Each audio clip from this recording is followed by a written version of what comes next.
това, което се случва в момента около предаванията на Global Vision, пълномощници и господари на ефира. Представям ви участниците в тази пресконференция. Асен Чанков, Джуди Халваджан и Мани Халваджан. Това са собствениците на продуцентска компания Global Vision. И до тях водещите и лицата на двете предавания Димитър Рачков, Васил Василев Зуйка и Мария Игнатова.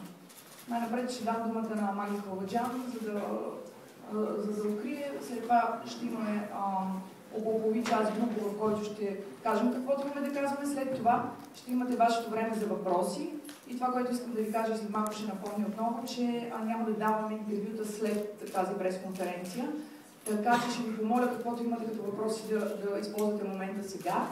И в последствие ще трябва допълнително да се оговорим кога и как да направим някакво интервю. Благодаря ви. 1, 2, 3. Здравейте! Добър ден на всички! Обикновено се събираме в тази зала с хубави поводи, да представим ново предаване, да обявим някаква инициатива, хубава, позитивна. Днес повода не е много хубав. Мразя лошите новини, въпреки че ни заливат всеки ден. Но днес повода ни е такъв. С повечето от вас се познавам от много години. Работили сме във времето по какви ли не неща. И тези, които ме познават, знаят защо съм с дълга коса, знаят защо ходя с скъсани дънки. И не е необходимо да го обяснявам. Има едно нещо, което за мен, за брат ми, за Асен, за хората, които се занимаваме с тази работа, винаги ни е водило напред. И това нещо не са били никога парите. Това нещо е било това, че искаме да живеем в по-хубава държава, това, че искаме да се чувстваме свободни хора. И когато тези неща бъдат нарушени по някакъв начин, чувството за несправедливост моментално оказва своята роля. И ние не сме от хората, които могат да мълчат. И никога не сме го правили. Изключително съм радостен, че Сашо Диков е тук. Защото той е един от хората, които също не си мълчи никога. Радвам се, че факта, че дъщеря му работи в BTV, никой сигурно не го е заплашил да не си пуска камерите тук, защото ще уволна дъщеря му. Базикам се, Саше. Това е чувство за хумор. Може да е това. Кой е зачува директор? Но е добре да се знае. Добре, както е. Това е в рамките на шегата, естествено. Така че това, което аз искам да кажа, е много важно. Аз съм тук в качеството си на съдружник в Global Vision. Не като собственик на Global Films. Тук съм освен това и в качеството си на председател на Асоциацията на телевизионните продуценти. Вчера говорих, имахме събрание. Аз съм председател на управителния съвет. С всички колеги говорихме. Част от тях са тук, другите ще дойдат всеки момент, за да изкажат подкрепата си към това, което се случва. А какво се случва? Това е въпроса. Естествено ми е неприятно да чета заглавия по вестниците и по медиите в интернет, че са свалили господари от ефир. Всеки здравомислещ, който може да чете, уважаващ себе си журналист, дори в изявлението на BTV е забелязал, че отдолу пише, че ние сами го свалихме. Ето Евтим Милошев идват, господин Митовски също. Благодаря ви, момчета. Ние го свалихме, това не беше лесно решение. Хората искат да имат договори с BTV и се бият за това, за да работят с BTV, а ние си искаме договор. Сигурно има дълбоки причини за това. Нищо случайно няма. Но едно от най-важните неща, с които и започнах, символа на свободата за мен, дългата ми коса и изкъсаните ми тънки, винаги са ме водили в една посока. Да казвам истината, колкото и лоша да е тя. Истината е много проста. Последните, може би 6 или 7 месеца, BTV започнаха да налагат цензура върху господаря на ефира. Нещо, което не се е случвало никога в историята на това предаване от който то съществува. Никога. Това предаване е имало натиск от различни места да не излъчва един или друг репортаж и ние никога не сме се поддавали на това. Екипа, който работи в това предаване, винаги е знал, че ние стоим зад гърба му и че той може да работи по всякакви репортажи, независимо какви са те, независимо чии интереси накърняват, защото това е нашето разбиране за демокрация и за свобода. Да, ние работим с чувство за хумор. Да, ние не сме сериозни разследващи журналисти. Но да, ние направихме много репортажи в тези години, които показаха много нелицеприятни неща. Никога няма да допуснем някой да ни казва какво може и какво не може. Ние сме изградили името си в годините, бидейки изключително точни, не правейки неща, които много хора правят. И за да не обвъртам, ще го кажа в прав текст. Никога, по никаква причина, не сме позволили да се поддадем на натиск. Някой да ни каже, снимайте това. Някой да ни използва като маша в ръцете си. Не се е случвало и няма да се случи. Работихме добре в BTV до едно време. После нещо се случи. Първата година. Стигнахме до там да попитаме BTV, вие преди 3 години знаехте ли какво си купувате? Имахте ли идея какво си купувате? И защо това се случва сега? Защото ние не сме се променили в годините. Това, което господари на ефира са правили от първата си година, това правят и сега. Как така си купуваш едно предаване и после изведнъж се оказва, че то нещо не ти е удобно. Няма да се случи това. Няма как да се случи. Ще ви дадем примери за цензура, които няма да ви харесат. На нас не ни харесаха също. Не се поддадахме нито веднъж. Нито веднъж, повтарям. Въпреки телефонните обаждания, заплахите, по всякаква форма. Много е лесно да кажеш, че не сме прецизни в договорите си. В изявлението на BTV се вижда липсата им на аргументи. То е жалко и смешно. Съжалявам, аз съм емоционален, не мога да се придържам единствено и само към фактите. Защото аз съм от хората, които могат да работят по 18 часа в името на някаква кауза, в името на нещо. Когато някой се подиграе с труда на 120 човека екип на господари на ефира, ще бъде безкомпромисен. И аз, и колегите ми, и брат ми. Защото е абсолютно недопустимо някой да си мисли, че може да се прави каквото иска. Не може. И няма да го допуснем. И съм изключително щастлив, че в тази битка, защото това е битка, се включиха абсолютно всички продуценти, които имат същите проблеми. По различен начин, но те ни подкрепиха. Тези дни асоциацията ще излезе с Асоциацията на независимите продуценти, ще излезе с едно писмо. Какъв ще бъде текста на това писмо, още не знам. В който ще се говори точно за това. За натиска, за това трябва ли по този начин да се случват нещата. И къде в крайна сметка е това нещо, за което всички ние така непрекъснато пледираме, и то се казва свобода на словото. Едно нещо само ще кажа. Не става въпрос за политика. Защото естествено първото, което всички да си помислят, че може би става въпрос за политически репортажи или за такива неща. Политиката няма нищо общо. Ще ви разкажем случаи, които вие сами ще дадете сметка за какво става въпрос. Сега ще дам думата на брат ми, защото всъщност той понесе всичките удари в тия няколко месеца, защото на него му звъняха непрекъснато.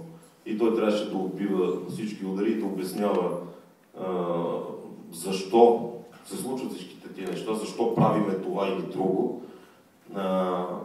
И да обяснява, че не може да се мери с двоен аршин. Господари на ефира никога не се го прави. Не е в характера. Ние не можем, ние не се продаваме. и никога няма да го направим, защото това е нашата философия и ние вярваме в това. Това е брат ми Джуди Халаджан.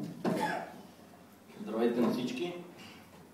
Радвам се, че сте дошли, за да разберете всъщност как стоят нещата. Преди да ви дам няколко примера на опит за цензура, не за цензура, защото в крайна сметка, както брат ми каза, ние не се поддадахме на тази цензура и може би никога няма да се подадем. Много ми е тъжно, че това се случва, защото смятах, че телевизия като BTV не би трябвало по този начин да постъпва. За съжаление обаче, те ни принудиха, имайте предвид, че ние направихме всичко възможно по някакъв начин да ги вразумиме, за да разберат, че по този начин не трябва да се действа. За жалост, те това не го разбраха. Явно в момента са стигнали до там, че са си повярвали толкова много, че нищо не може да им се спре пред пътя, което е най-големия проблем.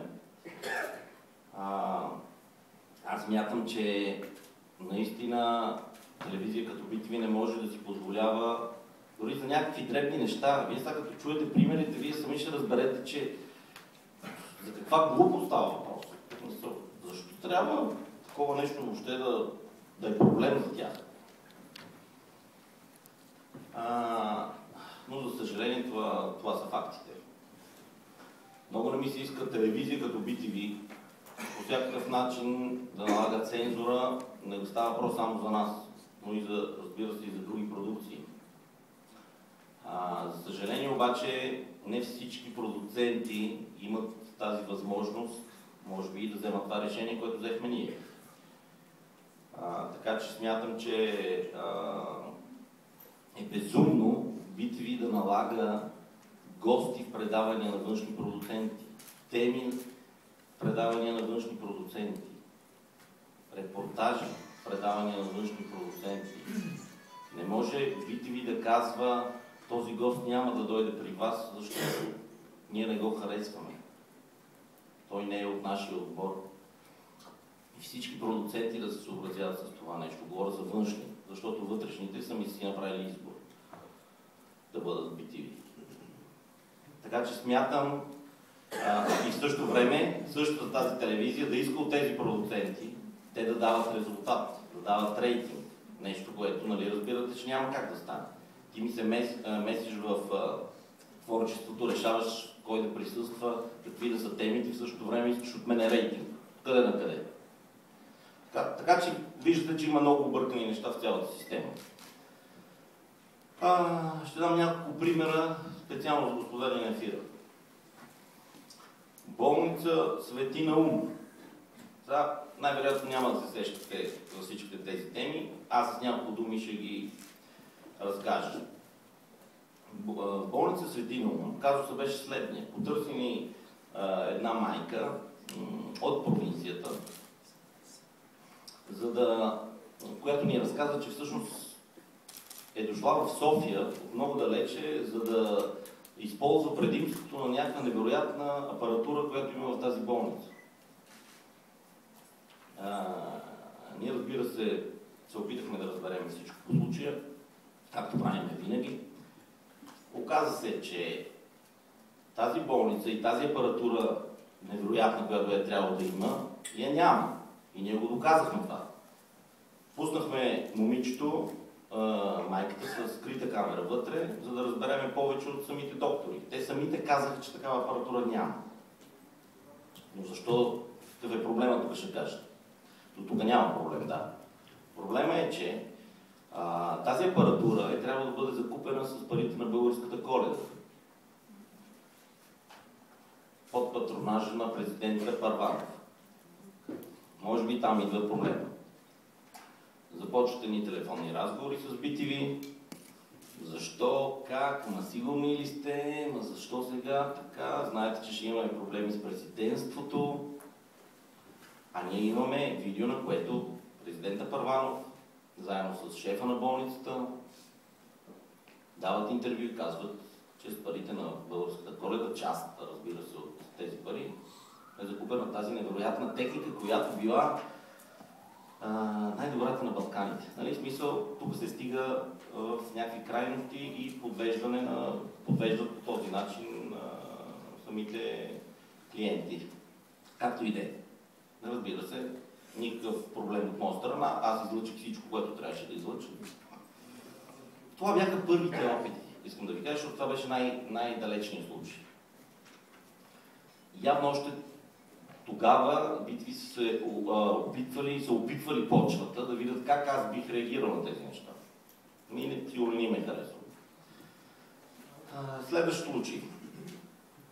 Мамолог, фалшив мамолог в Българското национално радио. Кажете, какво това сега? Обадиха ни се много слушатели на Българското национално радио, които ни разказаха, че преди време при тях е бил мамолог, правил е съответните процедури, наед от Българското национално радио, няма в който смисъл. От директора най-вероятно, да. Разбира се, от серии в репортажи ние доказахме как този човек абсолютно... То се доказва, че всъщност той не е доктор. Така, и да ходи да опитва жените в радиото.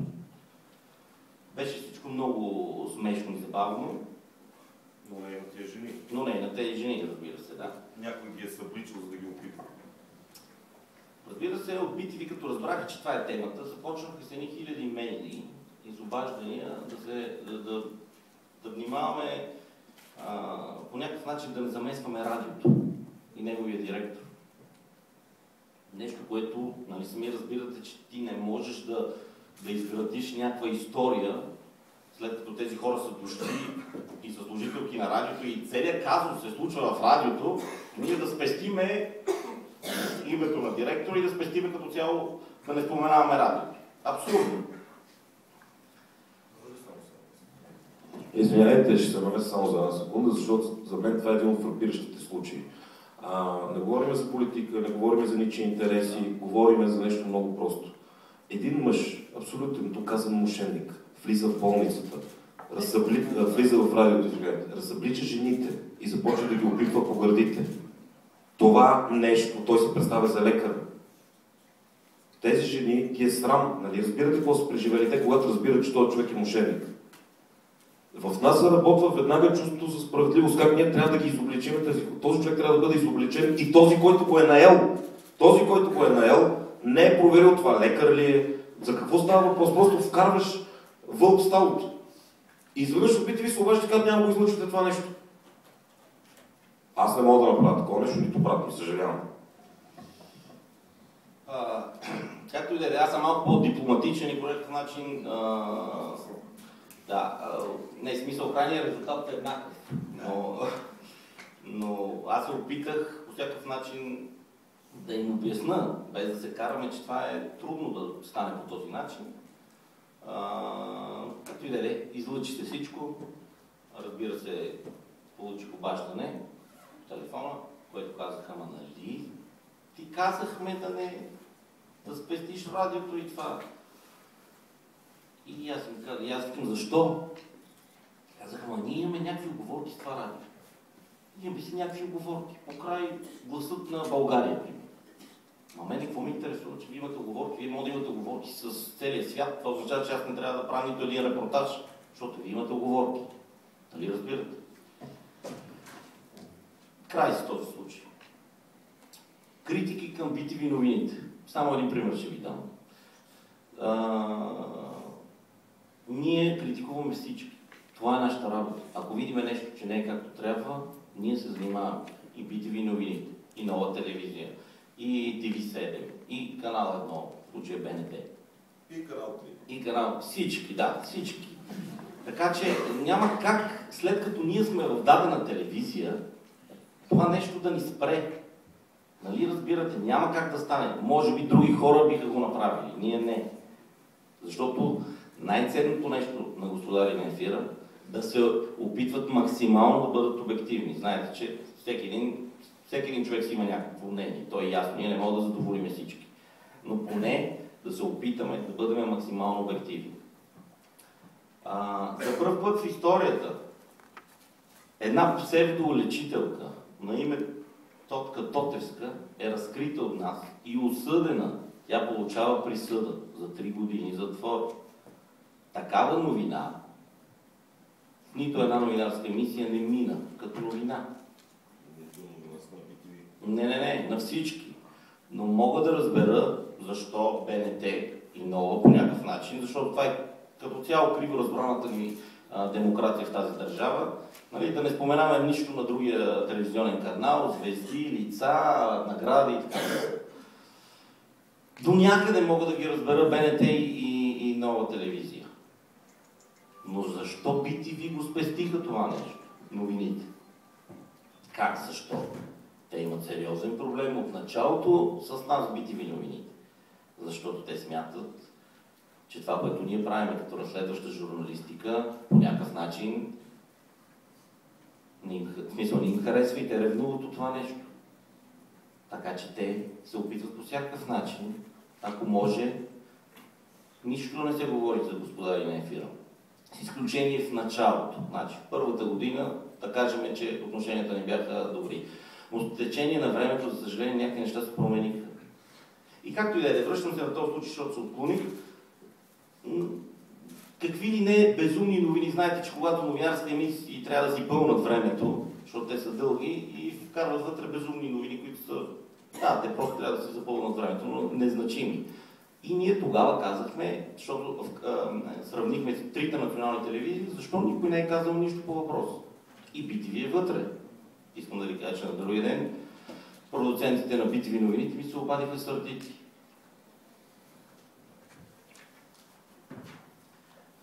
В смисъл тук. Никой друг, да. Защото те, между другото, ръководството на BTV и BTV новините малко се прехвърлят топката. Ние нищо не можем да направим с новините, другите по същия начин, така че там малко го играят лоши и добри. Така, кандидат, президентски изборите, последните избори. Знаете, кандидатите за кметове и президенти. Знаете, че в една част от господарен ефир има блицове, рубриката Блиц. Моя идея беше точно преди изборите да направя блицове с всичките кандидати по двойки. И това нещо да се излъчва, защото то е част от шоуто и смятах, че това ще бъде интересно за зрител да видят и другата гледна точка. Не само сухите, нали, политически коментари на политиците. Това нещо тръгна и BTV, разбирате, имаха сериозен проблем с това нещо. Казаха, не, това е някаква скрита политическа реклама. Скрита политическа реклама. Желанието на BTV новините беше, на BTV беше да преустановим след като видяха първите. След това обаче, същите тези хора ни се обадиха да ни кажат, че господин Плевнелиев, президента, има огромното желание Блиц интервю да се направи в господарен ефир. Окей, това е желанието на телевизията. Дадахме трибуна на господин Плевнелиев. Така че, по някакъв начин, те смятаха това нещо за скрита реклама. Как така обаче, вътре имахме един материал, вътре в този период на избори, в който, ако се сещате, беше господин Калфин, господин Плевнелиев, бяха на дебат, мисля, че в BTV. Последните дни преди изборите. Разбира се, имаше много интересни моменти от този дебат. Разбира се, ние правим такива неща в господарен ефир и ги извадихме, беше около 3 минути. За BTV това също е скрита политическа реклама. И аз питам, скрита политическа реклама на двамата кандидата едновременно? В смисъл, каква е тази скрита политическа реклама? Така. Влизаме с едно от големите проблеми, които имаха BTV. Това е сериала. Знаете, че BTV имат една собствена компания, която произвежда вече предавания и сериали. Това е MediaPro. Тя произвежда Домашен арест. Знаете го този сериал. Ние края на миналата година излъчихме един много интересен материал, в който доказваме, че домашен арест абсолютно са направили копи-пейст или са взели цели сцени техния сериал от Двама мъже и половина. Знаете, световно известния сериал, американски. Нещо, което сме правили винаги. Ако видиме подобно нещо. И в песните сме го правили, и в предаванията. Като видиме нещо наредно, ние го показваме. Няколко месеца преди това бяхме излъчили неща, свързани с 7 часа разлика, с подприкритие, с стъклен дом, с всички тези неща. Като видиме нещо, къде то е забавно, къде нещо по-странно, ние го излъчваме. Така направихме и домашен арест. Разбира се, там драмата беше огромна. И разбира се, този проблем е станал, колкото разбрах, интернационален. Но това тук нататък мен не ме интересува. Няма как BTV да искат да не излъчваме такива неща, след като аз го правя и за конкуренцията. И за собствените ни предавания. В случая собствения сериал, 7 часа разлика. Показахме как. Статистите са едни и същи, нали си спомняте? Ще го гледате. Едни и същи статисти се появяват доста често на едни и същи места. Това също е критика, да. Ма те имаха проблеми с това. И казаха, защо го правите? Как защо? Опитваме се да бъдем обективни. Как защо? И също няколко месеца преди да излъчваме материал за домашен арест, бяхме показали в X Factor по Нова телевизия, как по същия начин те си взели една цяла сцена от английския X Factor и са копирали. В смисъл, направили си постановка. Това го излъчваме някакъв месец преди това. Не може да правим за едните, пък да не правим за другите. Нали разбирате? На първото ще ви прочета няколко скумса, които бяха драма за BTV. Вили Сечкова, ако си спомняте, когато тръгна нейното предаване по BTV. Тогава те направиха авторекламата на шоуто им, абсолютно беше копирана от реклама за парфюм на Dolce & Gabbana. Ние това го сварихме и го показахме. Разбира се, с усмивка. Никога не сме правили нещата по друг начин. Тогава по същия начин чудовищни телефонни разговори. Ама защо? Това нарочно ли е? Са предаването тръгва. Ние отиваме с усмивка да дадем скунци и да кажем, вижте, тук вашите режисьори или редактори са се объркали. Нищо повече. Нали разбирате? Само искам... Да, окей. Телефонни разговори. Ще го спре, ако не го спрете, ще го спреме ние. Нали, смисъл, аз почти, не за всичките материали, но почти за по-голяма част от тях е имало, ако не го махнете от предаването, най-вероятно ще ви спреме предаването, за вечерта говорим. Също беше с Вили Сечкова. И там, честно да ви кажа, аз им казах, че ако искате да ме цензурирате, ми пуснете официално писмо. Нещо, на което те никога не могат да го направят. В смисъл казахте, сега писмо ще ви пусна. Както и да, излъчи го и това ми. Васко Мавриков, човек, който толкова години работи при нас, нали разбирате? Ние на него му връчваме скунс, когато работеше в Денят е прекрасен, шоуто падна и повода да му връчваме скунс на него беше за това, че той след Господаря на ефира, където и да отиде, Азис, домашен ред, където и да отиде, предаванията падат. Това беше повода. С усмивка, той човека нямаше проблем самия той. BTV имаха чудовищен проблем. Как лице на BTV? Как лице на BTV по този начин ще го излагате? Това им е тезата. Абсурдно. Излъчих всичко. Елена Петрова. Познавате всички, знаете го и казуса. За това, че беше хваната да пие и да кара кола, беше и отнета книжката, зловещи проблеми с BTV. Те не можаха да го преживеят. Как вие сега по този начин ще съсипете стъклен дом? Нещо по-лошо. Новините на BTV излъчиха интервю с Елена Петрова. Изпревариха ни, а на нас ни забраниха да го правим. Ние си дадахме скунс, естествено, защото... След 10 дена гонене. След 10 дена гонене. Последният скунс, който наистина може би е бил голям проблем за BTV, това беше Елена Росберг. Преди обед, сутрешното предаване. И ние не го дадахме, защото предаването е паднало, както видяхте, предаването продължава и сега с нови водещи. И го дадохме просто защото тя, след като беше решила да рискува това, което дълги години прави в радиото, тя е един много добър журналист, разбира се, по някакъв начин е повярвала, че може нещата да се случат и в телевизията. Опитала и обаче те не станаха. Те я смениха просто като водещ на това предаване и ние отидахме да й дадем скунс. Не виждам нищо лошо. Тя се държа много интелигентно, защото тя е такъв човек. Но този скунс също искам да ви кажа, че беше чудо на чудесата. По всякакъв начин се опитаха да ни спрат. Искам да ви кажа, че до 9 часа вечерта получихме и писмо. Мисля, аз разговарях час и половина по телефона с ръководството. Те се опитваха да ме убедят, че това, което правим е целенасочено. Било целенасочено. Не знаем защо да е целенасочено. Заплаха до края, блъф до края, че тази вечер, ако има скунс предаването, това нещо предаването няма да бъде излъчено. Получихме и писмо, на което ние много бързо отговорихме. Те ни го изпратиха в 7 вечерта, ние им отговорихме в 8. Просто да кажем, че това нещо ще се излъчи. И то се излъчи.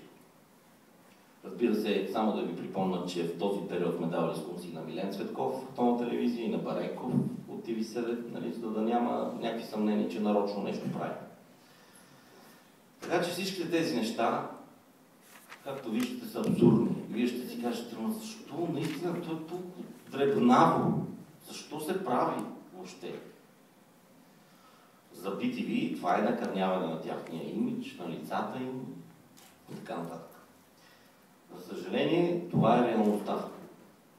Господаря на ефира по никакъв начин не може да се съобразява. И както изборих всички тези неща, пак повтарям. Това е опит за цензура. Нещо да не объркате. Опит. Те никога не са успяли реално да направят това, което са искали. Благодарение на това, че ние имаме много сериозен договор, защото ние знаеме какво е господаря на ефира и когато подписвахме договора преди 3 години, ние знаехме какви са рисковете. И разбира се, много железни клаузи сме поставили в този договор, защото знаем какво се случва. На шефовете на телевизиите в един момент нещо им се случва. Почва да... не знам. Така че, и след като не можаха нищо това, което ви изредих да направят и да спрат, те включиха другата машина. Единственият им лост, който им остана, това е финансовия лост. За това давам думата сега на Сенчанков, той ще продължи от тук нататък точно да ви изясни нещата. Какво се случва след като всички те неща са минали и те какво решават да направят. Здравейте! Аз първо искам да ви разкажа една история. Вие си направите изводи. Представете си, че има един обикновен производител на мляко. Той има малка ферма, произвежда едно много качествено кисело мляко и има договор за доставка с една търговска верига. Млякото е търсено, продава се добре, човек си го произвежда и съвестно го доставя всеки месец. Тази верига в един момент спира да му плаща. С най-различни къде е основателни, къде не основателни, къде са съвсем измислени аргументи. Например, надписа на млякото не е съвсем розов. Има леко син оттенък. Или пък тази кофичка не тежи 500 грама, тежи 501 и подобни неща. Човек съвестно продължава да си произвежда млякото, да го доставя, търговската верига го продава, генерира приходи, но казва да му плаща, задържа му парите и това нещо продължава.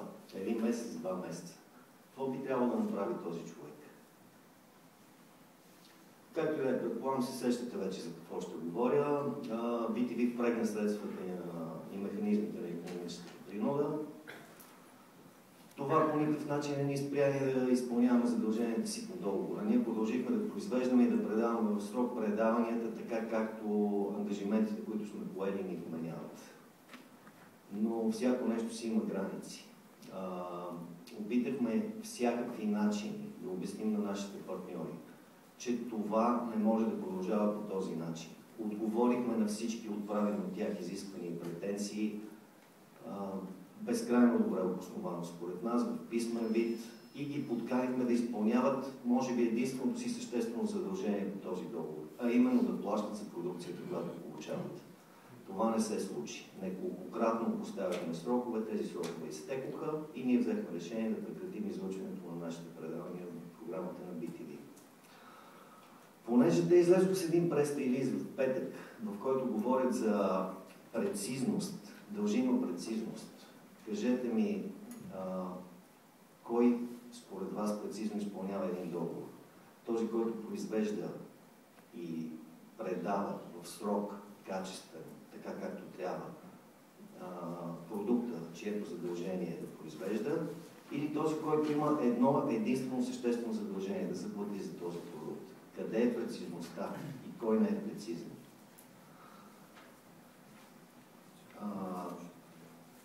Бих искал да засегна още една тема в това, което всички вие и ние с изненада прочетохме в петък, а тя е за огромните инвестиции, които BTV са направили в нашите предавания. Ами ние инвестираме в Господаря на ефира вече 9 години. Инвестираме в лица, инвестираме в обучение на хора тук и в Италия. Инвестираме в плащане на лицензии. Инвестираме в нови компютърни системи за мониторинг. Инвестираме непрекъснато в нови декори. Тук мога да дам пример с Пълнолудница, която всяка една от 2 години и половина, откакто сме в BTV, е имало нов декор. Изцяло наша инвестиция. Искам да разбера къде е инвестицията на BTV. Според договора, който имаме, BTV плаща за права за излъчване. Едно основно излъчване и едно повторение на своята програма. Не бих нарекал това инвестиция, съжалявам. Искам да отбележа още един съществен момент, когато говорим за икономическа принуда. Ние имаме едни договори, които се казват договори за стратегическо партньорство. Според тези договори, ние ексклузивно в този период работим само единствено за BTV. Ние, нашите лица, те нямат право дори да гостуват в програмата на други телевизионни оператори без съгласието на BTV. И ние сме се придържали стрикно към тези изисквания. Сами може да си направите извода, ако плащанията започват да закъсняват, или въобще да не се извършват, ние нямаме възможността да изкарваме каквито и да било средства извън тази медия. За съжаление, това също не подейства. В смисъл не за наше съжаление, ние няма да променим принципите си и начина, по който работим. Предпочетохме да прекратим тези договори, защото според нас това е атмосфера, в която ние не можем да работим. И не искаме да продължаваме. Джули може би иска да кажа още няколко неща във връзка с... беше засегната и темата с рейтинга на Господаря на ефира, и тъй като той много активно се занимава и анализира тези данни, мисля, че има какво да кажа по този въпрос. Не само. Да. И за рейтингите ще стане въпрос. Само искам да ви припомня, че Господаря на ефира е форматно предаване. От 25 години той е номер 1 в Италия. Номер 1 в Италия от 25 години. Това не е случайно. То върви от 25 години в прайм тайма и знаят какъв е потенциал на това шоу, то си е институция там. И по всякакъв начин се съобразяват с програмирането на това шоу, защото знаят, че дадени неща, не знам дали всички вие знаете, но едно добро шоу може абсолютно да го провалиш, ако го преместиш или го сложиш в час, който няма нищо общо с аудиторията на това шоу. За съжаление, това беше едно неспазено обещание от страна на BTV. Те по никакъв начин не си спазиха обещанието. Ако се спомняте, ние тръгнахме и това го заявихме на всички журналисти, че ние тръгваме в 11:30 само защото сме направили компромис за първите 3 месеца. Обещанието беше след третия месец да минем в прайм тайм, а не в 11:30. Нещо, което никога не беше спазено. Сами разбирате каква е аудиторията в 11:30. Там няма активна аудитория. Или поне активната аудитория си ляга. По същия начин повторението на Господаря на ефира. Първата година беше в 6:30, може би зимата успявахме да върнем активната аудитория, която се връщаше от работа, но това само зимата, защото от март, април нататък сами виждате на светло в 6:30, кой гледа телевизия.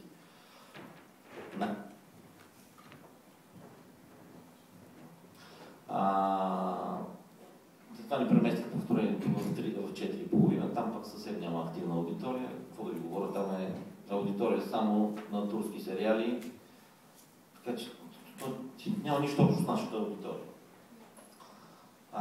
Така.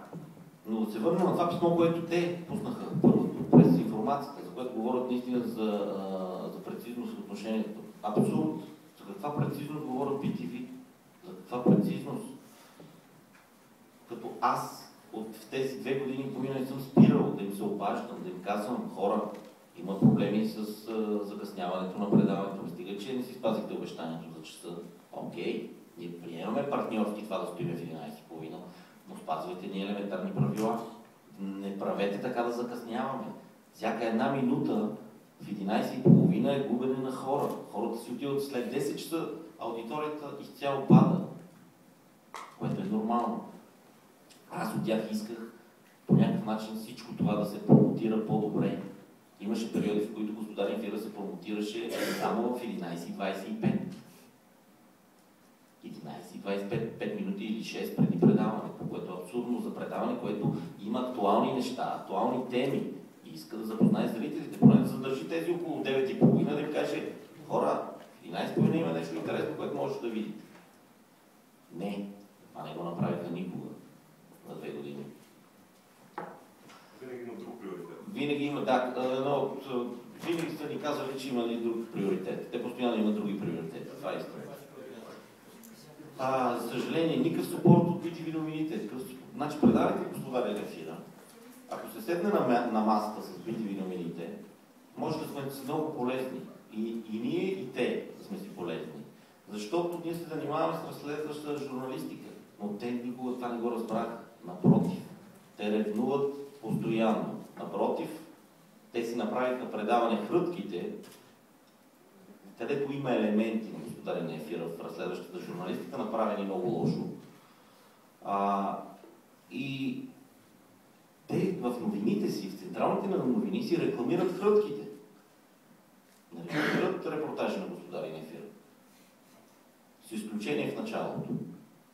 В момента, в който те разбраха, че ние не се съобразяваме с всички тези неща, нали знаете там списъка, който преди малко ви казах, явно политическо решение, по никакъв начин BTV новините да не излиза нищо за Господарен ефир.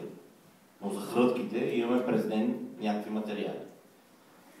И говорим за отношения, говорим за партньорство, за прецизност в отношенията. По това писмо иска да ви кажа, значи за рейтинга на Господарен ефир. Те са написали, че 28% от първата до третата година шоуто е намалява аудиторията си. Първо не са 28, 26 и нещо. И 26 и 17 са процентите, защото те вкарват вътре в това изчисление, много хитро вкарват едни предавания, които са, примерно, започват 12,5. И това, разбирате, променя много този процент. Ние ги извадихме. Те са едно-две предавания, но те променят този процент. Но искам да ви обясня защо, от какво се получава това. Защото е много лесно да дадеш, да хвърлиш една цифра така и тя изглежда, нали, значи 28% намалява аудиторията на Господарен ефир. Искам да ви кажа за хората, които не разбират от рейтинги и не ги следят, то не е и ваша работа, че след 10 часа цялата аудитория, общата гледаемост, това са всички хора, които гледат телевизия, започват да се изключват телевизорите. На тях не им е интересно, не искат да гледат телевизия, занимават се с други неща. И цялата аудитория, както е така до 10 часа горе, тя почва да пада надолу. Не искам да ви казвам към 11:30 вече как и 12. В същия този период изкарахме цифрите, само за да разберете, може би, един от мотивите защо този процент е 26%, новинарския блок от 10 часа, за тези 3 години има минус 15% намаляване на аудиторията, А предаването, което е преди нас, 10,5, знаете именно предаване, то е 27, близо 28%. Спад. Минус 28%. Сами разбирате, че това е тенденция в този часови пояс от 10 до 12. Много им изнася на BTV да покажат само тази цифра. Нали разбирате? Доколкото, що се отнася до Пълна лудница, две думи само казвам и за тях набързо. Пълна лудница, мисля, че имате пред вас. Имат ли? Или не сте ви дали? Днес ще ви дадем тази таблица. За 2 години и половина искам само да ви покажем защо резултатите на Пълна лудница са били много добри, когато ние сме през седмицата, дали сряда, дали петък в 8 часа вечерта или в сряда в 9. Там гледаността, рейтинга е много по-висок от дните, в които те ни слагат след това в събота вечер, в 8 часа, да кажем, че пак има някакво спасение 9, а да не говорим в момента в 10,5. Така че това е някаква целенасочена политика на BTV, свързано с това предаване. Но тази таблица няма смисъл да ви точно да ви кажа, вие ще си видите цифрите, те говорят абсолютно точно и ясно. Когато сме примерно в петък в 8 часа вечерта, какви резултати сме имали, или в сряда в 9 часа вечерта, или събота в 8, или събота в 10,5, а пък да не кажа, че по някакъв път предаването почваше и в 11,5. Последните дни ние имахме около, само да ви кажа за Пълна лудница, имахме пазарният дял ни е бил около 30-32-3% пазарен дял в този късен час говоря. В момента, в който нас ни няма, последната събота, искам да ви кажа, че BTV имат 16 пазарен дял. На мястото на Пълна лудница имаха филм, кой филм беше? Няма значение, 16% пазарен дял. Така че аз мисля, че с резултат това е. Мисля, че това, което искам само да върши, да дам думата на брат ми е, че това писмо, което те пуснаха, само това ще завърша, първото писмо, което вие имате, това говори, че те са в шок и са объркани. Те не знаят какво да кажат. Затова пускат това писмо към вас и много са се объркали горките. Само, че объркването продължава и на другия ден. И вчера на тяхния сайт толкова са се объркали, че са пуснали още една прес-информация, която сега брат ми ще ви прочете.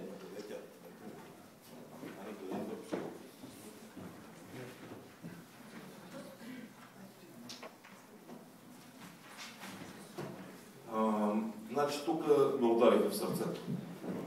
Затова аз ще ви разкажа за какво става въпрос. Ако има нещо, което за тези 15 години аз да съм се борил като лъв, това са хората, които работят за нас. Хората с атмосферата в нашата компания винаги е била приятелска. Ние сме приятели с всички, с които работиме. Аз работя заедно с всички от сутрин до вечер. И не сме някакви шибани пичове началници с пули в ръцете. На памет. Значи, готов съм да се изправя пред всяка корпорация, която се опитва да ме мачка, защото аз знам, че съм прав и защото аз знам за какво се боря. Не ме е страх от никой. Но когато ме пипнат в състав, в който ме пипнаха тук, това вече е края на света. Чета.